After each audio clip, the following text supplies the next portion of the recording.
সারা দেশে উদ্বেগজনক হারে বাড়ছে হাম আক্রান্ত রোগীর সংখ্যা। আক্রান্ত হয়ে শিশুদের মৃত্যুর ঘটনা ঘটছে। তবে চিকিৎসকরা বলছেন, আতঙ্কিত না হয়ে সচেতন হতে হবে। সংক্রমণ রোধে দ্রুত চিকিৎসকের শরণাপন্ন হওয়ার পরামর্শ তাদের। প্রতিনিধিদের তথ্য ও ছবিতে মাসুদ রানার প্রতিবেদন।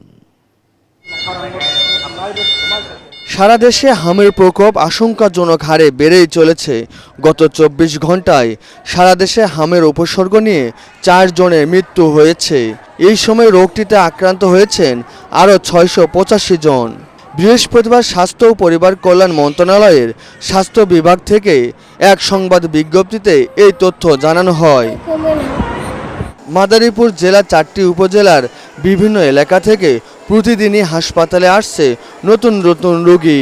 এই পর্যন্ত সদর হাসপাতালে ২৪ জন রোগী চিকিৎসা নিয়েছেন। বর্তমানে ১২ জন শিশু হাসপাতালে চিকিৎসাধীন আছে। এতে করে শিশুদের নিয়ে চরম দুশ্চিন্তায় পড়েছেন অভিভাবকরা। জ্বর থামে, আবার লয়, আবার থামে, আবার লয়, মানে ঘুষ ব্যবহার করলেও কমে না। বিচি চলছে শরীরের ভিতরে। বিচি থেকে আমরা বুঝতে পারি, হাসপাতাল নিয়ে আসছি। পরে ডাক্তার সাহেব বলছে যে হামের সমস্যা হয়েছে। হাম হলে চিকিৎসকের শরণাপন্ন হওয়ার কথা জানান শিশু বিশেষজ্ঞরা।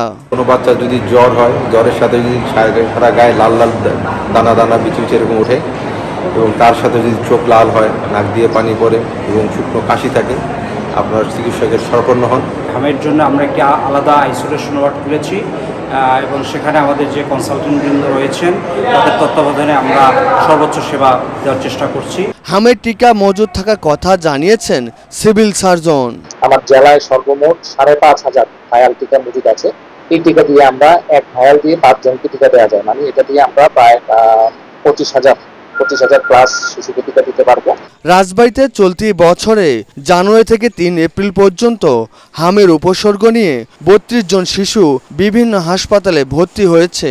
এর মধ্যে ৩ জনের শরীরে হামের সংক্রমণ নিশ্চিত হয়েছে। ঢাকা ছাড়াও রাজশাহী, ময়মনসিংহ, রংপুর, খুলনা সহ দেশের বিভিন্ন জেলায় হামের ব্যাপক সংক্রমণের খবর পাওয়া গেছে। Bureau report, ATN Bangla.